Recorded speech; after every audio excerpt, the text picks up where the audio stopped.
Hello， 大家好，小岛来了。这次我们来聊聊床车炊事炉具组合。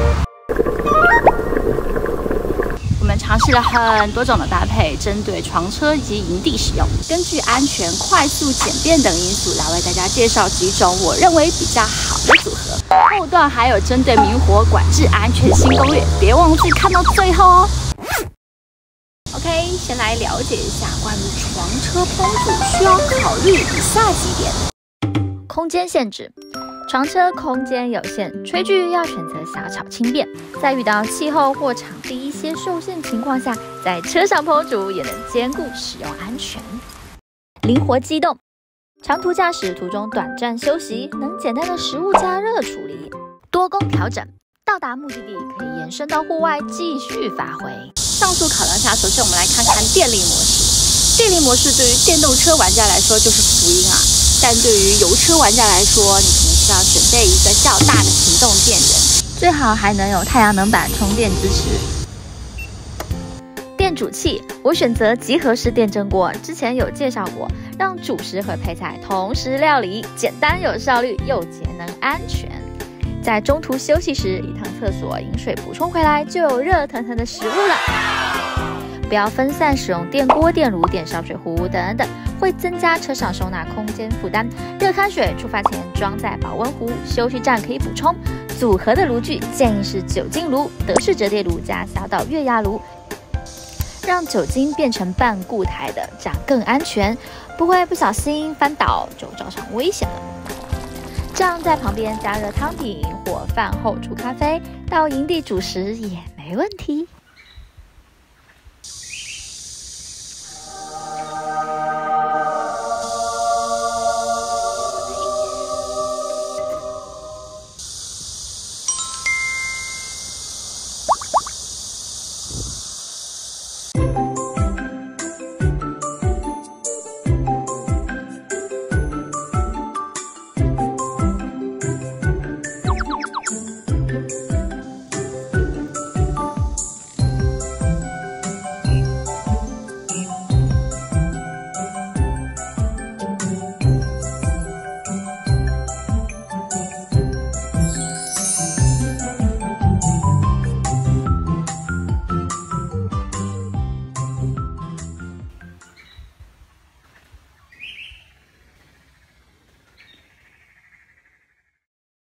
单独使用酒精炉具。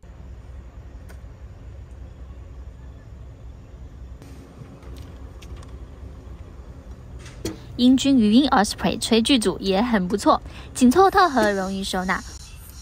火源使用的是 BCB 月牙炉，酒精燃料补充比固体燃料快，更容易。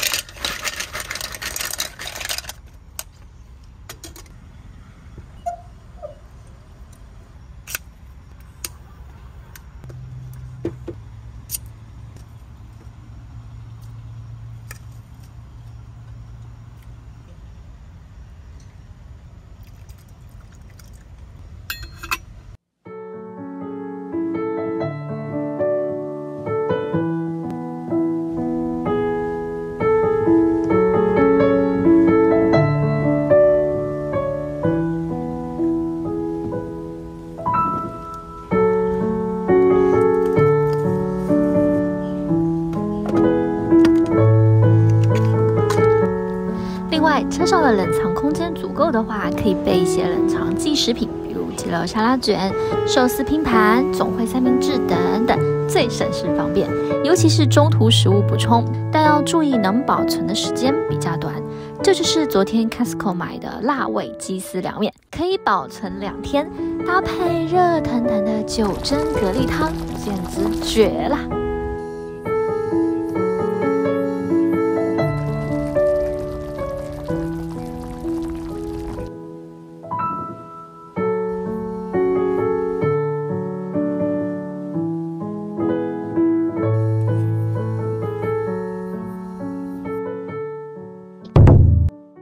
除了车上快速使用，更偏向营地多元烹煮，那你会需要迷你小巧的防风卡式炉。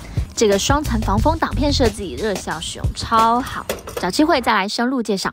卡式炉的使用范围很宽广，火力可大可小，铁锅煎牛排也没问题，早餐煮汤烤面包也很轻松，气罐一般大卖场也都可以补充得到。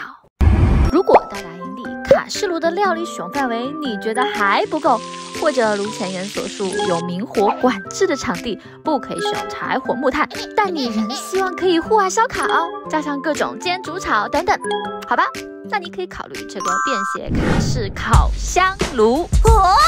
主体式烤箱可以做各种小炒食物，上面还带有卡式炉头，也能做各种煎煮炒，有定时器熄火及火力调整装置。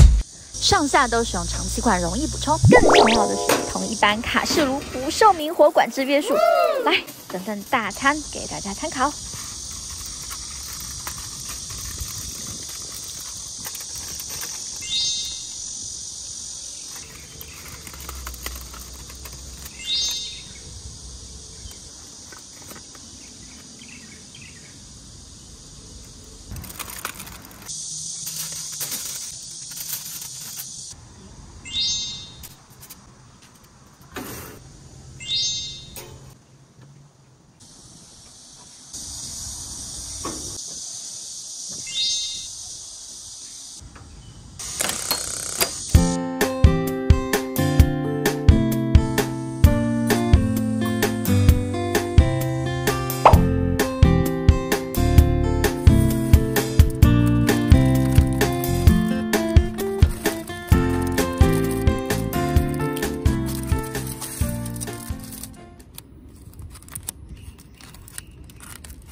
好香啊！哇！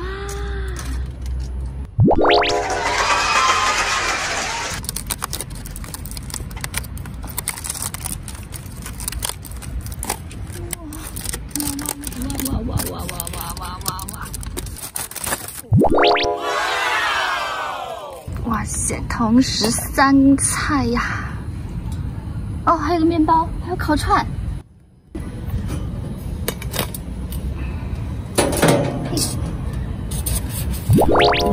主食肉串，是不是很丰盛，还很简单方便？关上炉门，无烟烧烤也不影响环境，多功有不同于一般户外料理表现，很不错。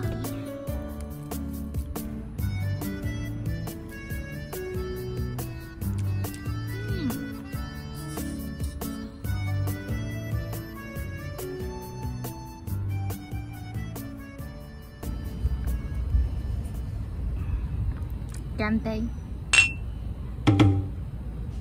欢快的小代价就是车上会多占用了一些收纳空间，还有一大堆等待清洗的锅碗瓢盆。